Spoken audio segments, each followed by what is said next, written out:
안녕하세요. 얼마 전 파혼하게 된 저희 이야기를 하러 왔습니다. 정확히는 세상에 온갖 똑똑한 척은 다 하더니 속이 뻔히 보이는 잔머리 굴리다가 파혼당한 제 남자친구 이야기를 해보려고요.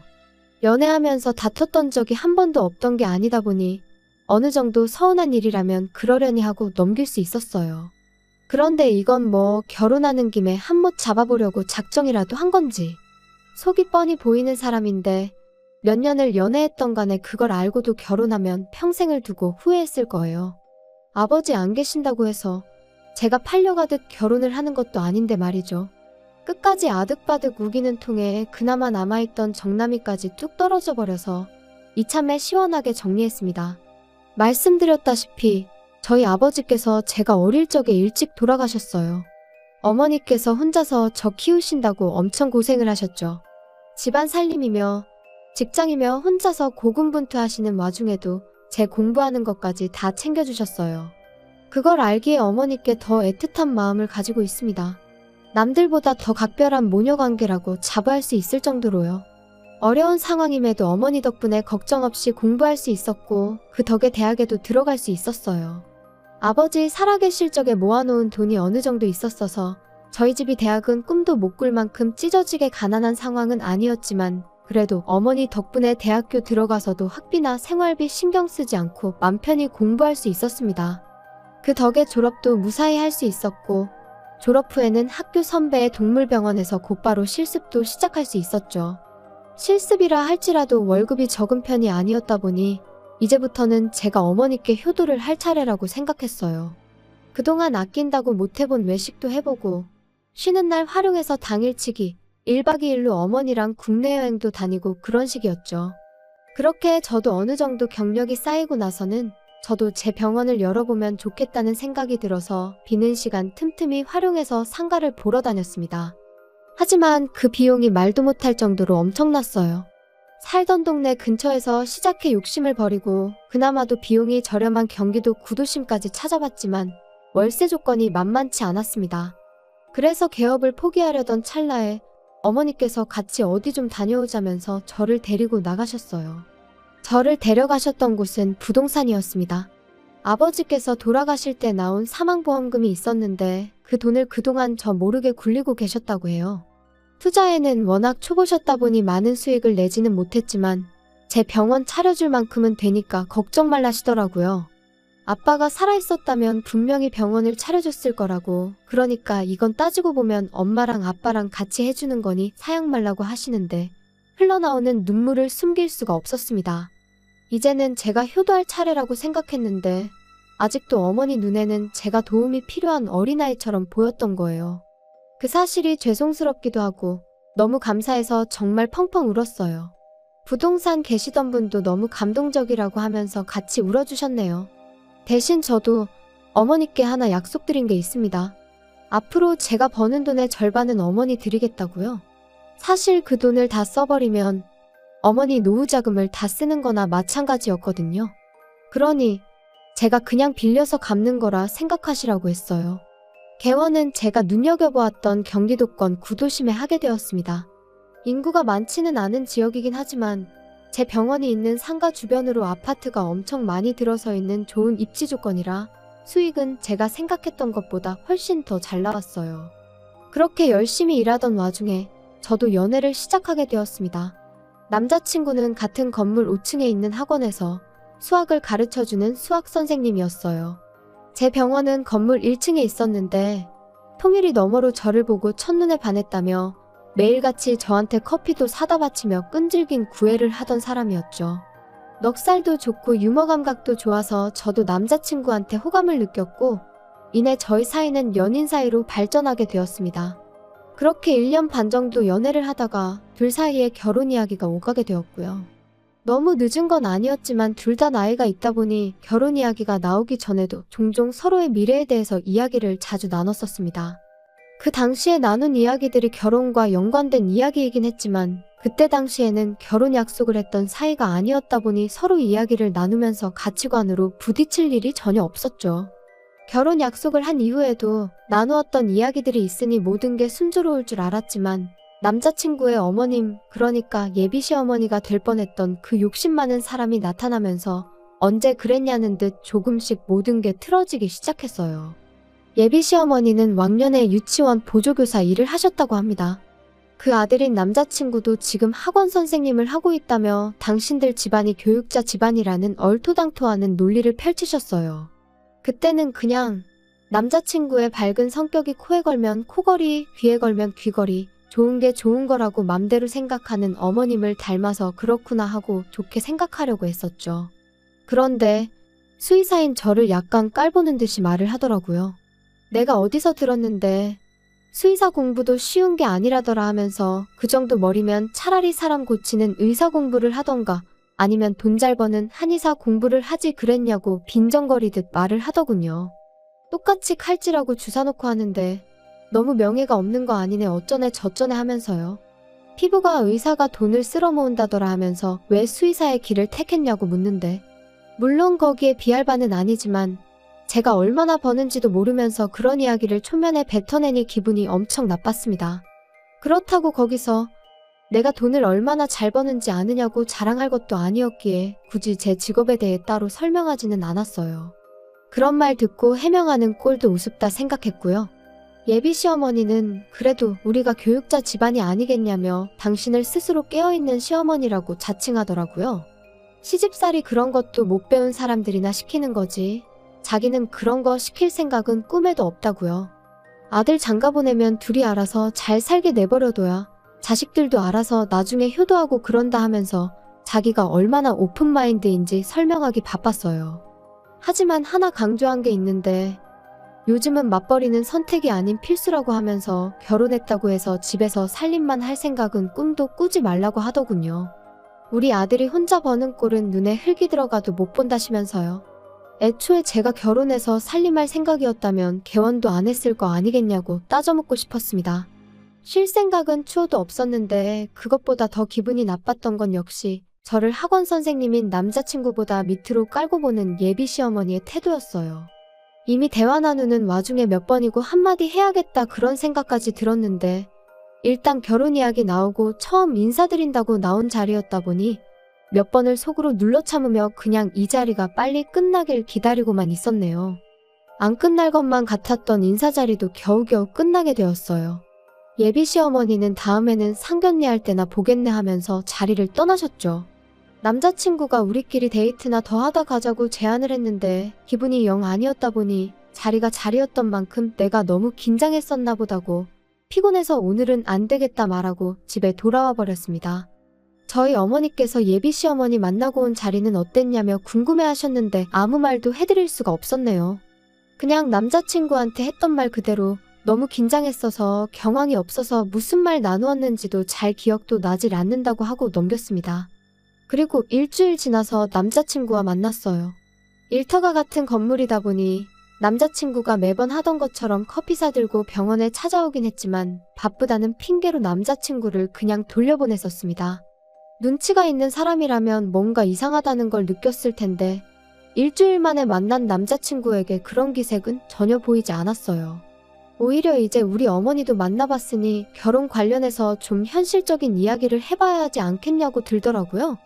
아직 우리 집에는 인사도 드리지 않았는데 벌써부터 너무 이른 거 아니냐고 했더니 어디서 나온 자신감인지 벌써부터 한번 뵙지도 않은 저희 어머니를 두고 장모님이라고 지칭하면서 장모님이 나를 마음에 안 들어 하실 이유가 없질 않냐며 그건 나중으로 미뤄도 된다고 하더라고요. 이미 저는 마음이 상할 대로 상해버렸지만 그래 뭐 어디 한번 무슨 이야기 하나 드러나보자 하고 카페에 자리를 잡았습니다. 현실적인 이야기, 뭐 어떤 걸 하려고 이렇게 급하게 순서도 바꿔가며 하자고 했는지 한번 말해보라고 했더니 우리 경제적인 부분에 대해서 한번 심도 있게 이야기를 해보자며 병원 운영하면서 나가는 고정 지출이 얼마나 되는지 그런 걸 물어보더라고요. 어디서 뭘 듣고 왔는지 모르겠지만 밑도 끝도 없이 고정 지출 이야기를 묻는 걸 보니 어떻게 직접적으로 제가 얼마나 버는지 물어보기 그래서 매출 규모나 한번 떠보려고 물어보는구나 싶었어요. 그래서 제가 말 한번 잘했다고 당신은 학원 선생님 하면서 받는 월급이 얼마나 되는지부터 먼저 말해보라고 했습니다. 남자친구는 자기가 뒤로 과외를 해주고 있는 것까지 포함하면 한 달에 350 정도 번다고 하더라고요. 자신있게 자기 정도면 또래 중에서 잘 버는 편에 속한다고 하면서 자부심을 갖고 있더라고요. 제가 개원하기 전 선배 밑에서 일할 때 받던 월급보다 낮은 금액이었어요. 개원한 지금은 비교할 것도 못 되었고요. 제 월 수입을 공개를 해서 기를 눌러줄까 하다가 그냥 물어본 대로 가감없이 있는 그대로 말해줬습니다. 어차피 말해줘봐야 고정 지출을 가지고 제가 얼마나 버는지 유추하는 건 불가능에 가까웠으니 말이에요. 제 예상대로 제가 얼마나 버는지 궁금해하는 것 같았는데 직접적으로 말을 안 해주니 도무지 감도 안 온다는 눈치였습니다. 단도직입적으로 얼마를 버는지 물어보려고 말을 이래저래 돌려댔는데 눈치는 챘지만 일부러 말은 안 해줬어요. 저희 어머니 만나는 것도 건너뛰고 돈 이야기부터 하자고 하는데 도무지 신뢰가 가질 않아서였기 때문입니다. 아무튼 제가 계속 대답을 회피하니 남자친구가 더는 안 되겠는지 숨겨둔 비장의 카드를 꺼내들더라고요. 우리 결혼하면 자기가 신혼집을 해오겠다면서요. 그런데 그 해오겠다는 신혼집이 이야기를 들어보니 지금 혼자 살고 있는 오피스텔을 말하는 거였습니다. 남자친구가 원래 본가는 서울인데 직장 출퇴근하기가 여간 불편해서 이쪽 동네에 새로 지어진 오피스텔을 전세 대출로 살고 있었거든요. 직장에서 걸어서 5분 거리이기도 하고 이보다 신혼집으로 더 좋은 조건이 어디 있겠냐고 하더군요. 대출도 정부 지원 상품이라 금리도 싸게 받았고 풀옵션의 8평이긴 하지만 복층 구조라서 실내도 넓게 빠졌다고 자랑처럼 말을 하더라고요. 저도 신혼부부라고 해서 무조건 아파트 자가로 들어가서 시작해야 한다고 생각하는 사람은 아니었으니 그 부분에 대해서는 오케이 했습니다. 처음부터 크게 시작하는 것보다 작게 시작해서 조금씩 넓혀가는 것도 나쁘지 않겠다 싶었거든요. 그런데 말이 점점 이상한 쪽으로 흘러가더라고요.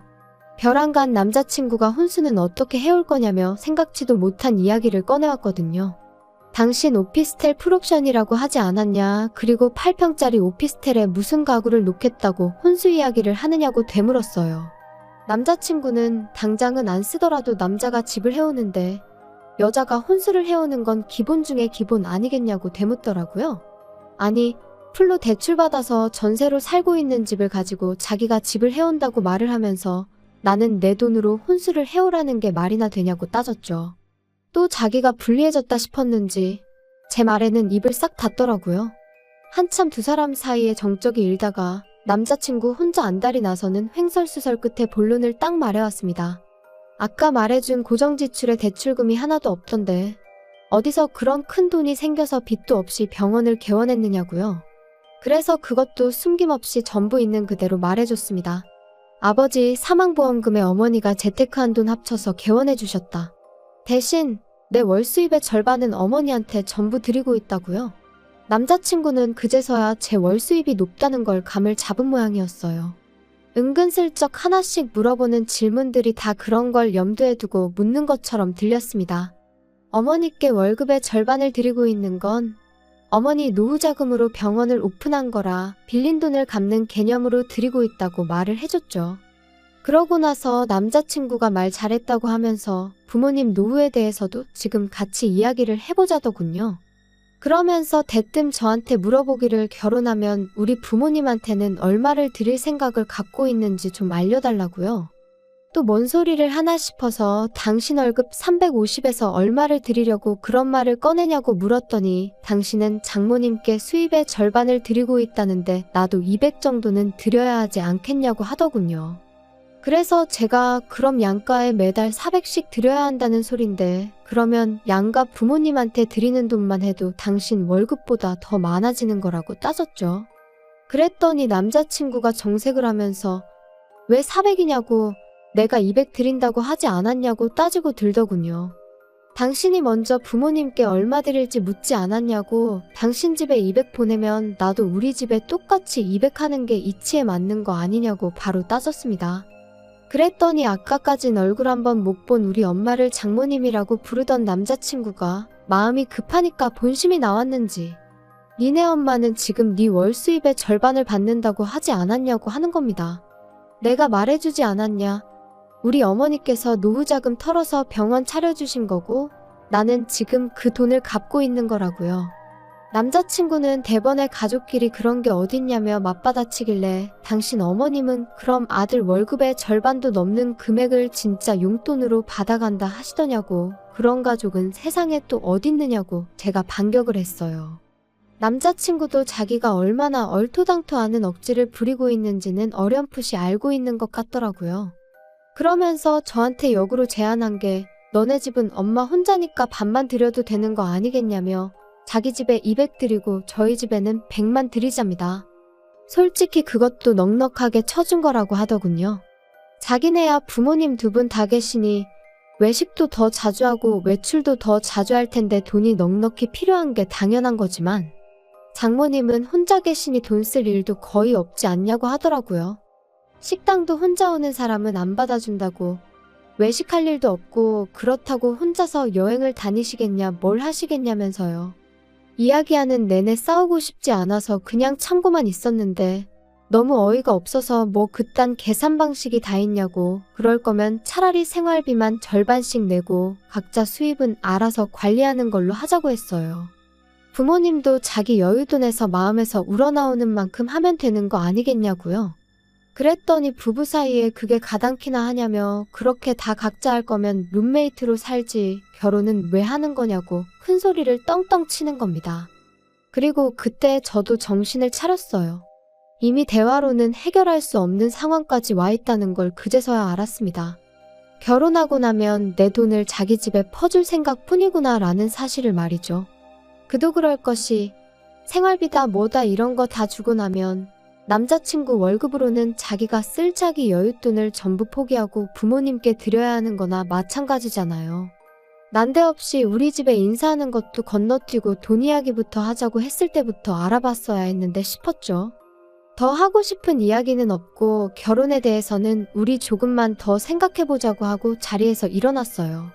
남자친구가 병원에 자꾸 들러서 이야기 좀 하자길래 이러지 좀 말라고 자꾸 찾아오면 영업방해로 경찰에 신고하겠다고까지 했습니다. 그 후로 일주일 조금 지나서 남자친구 어머니한테서 전화가 왔어요. 전화 받으니 저를 우리 며느리라고 부르시더라고요. 남자친구한테 이야기 못 들으셨냐고 결혼 이야기는 다시 신중하게 생각해보기로 했다고 대답했죠. 남자친구 어머니는 이대가 교육자 집안인 곳과 사돈 맺기가 어디 쉬운 줄이나 아냐고 하더라고요. 아들한테 이야기 들어보니 그깟 돈 몇 푼 때문에 투닥거리 한 것 같은데 그거 아끼려다가 우리 아들 놓치고 평생을 후회할 수도 있다길래 제가 한마디 했습니다. 내 수입이 얼마인지도 모르고 깔보다가 어디서 수의사 돈 잘 번다더라 하는 이야기 듣고 아들 시켜서 제 돈 빼먹으려고 하셨던 건 아니냐고요. 공부만 하느라 사람을 세상 물정도 모르는 호구로 생각하셨나 본데 제가 바보도 아니고 믿지는 장사는 하기 싫다고 제 돈으로 재미 좀 보려고 했나 본데 누가 누구를 놓치고 평생을 후회할지는 한번 두고 봐야겠다고 한마디 해줬습니다. 그리고 어디 가서 교육자 집안 그런 말도 하지 말라고 했어요. 아들이 수학 선생님 하고 있으면 뭐하냐고. 문제집은 잘 풀어도 돈 계산 그렇게 못하는 사람은 처음 봤다고요. 그런 사람들이 자기를 교육자라고 하고 다니니까 사람들이 요즘 선생님들 우습게 보는 거 아니겠냐고 진심 어린 충고 한마디 해주고 전화 끊어버렸습니다. 이번 일로 하나 배운 게 있다면 무작정 대화를 길게 한다고 해서 답이 나오는 게 아니라는 것 같네요.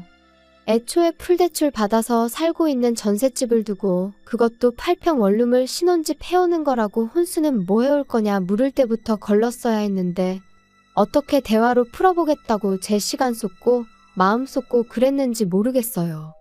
어머니 혼자시라고 생활비도 반만 드려야겠다던 것도 다시 생각해보니 어이가 없네요. 아무리 연애할 때 좋은 기억만 있는 사람이라도 연애랑 결혼은 확실히 다른 것 같습니다. 저는 운이 좋았던 것 같아요. 이런 이상한 사람인 거 본격적으로 결혼이 진행되기 전에 바로 알게 되었으니 말이에요.